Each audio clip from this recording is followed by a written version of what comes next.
ফুটপাতের উপর ভ্যান বসিয়ে চকবাজারে নিত্য প্রয়োজনীয় পণ্য বিক্রি করত হকাররা, আর এতে লেগে থাকত যানজট।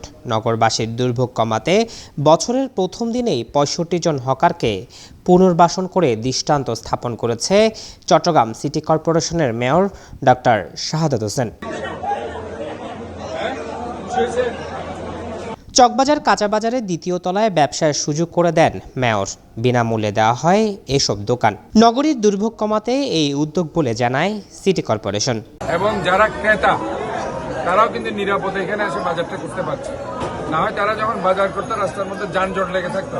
এখানে গুরুত্বপূর্ণ অনেক স্কুল কলেজ আছে, বাঁকুড়া সরকারি উচ্চ বিদ্যালয়, মহিলা বিদ্যালয়, বিএড কলেজ, তারপর অন্যান্য অনেক প্রাইভেট স্কুল কলেজ আছে এখানে, যার কারণে সাধারণ ছাত্রছাত্রী মানুষ এবং অনেক আবাসিক এলাকা গড়ে উঠেছে বাকুলিয়াতে।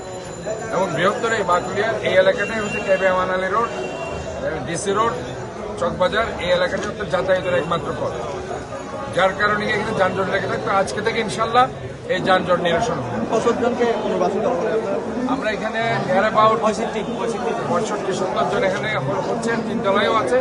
ক্রমান্বয়ে এদেরকে সেখানে পুনর্বাসন করা। সকাল থেকে এসব দোকানে বসেছে হকাররা। মেয়রের এই উদ্যোগকে স্বাগত জানিয়েছে তারা। পরে মেয়র শাহাদাত হোসেন পাশের ফুলতলা খাল পরিদর্শন করে কাজের তদারকি করেন। নিউজ ডেস্ক, দৈনিক আজাদী।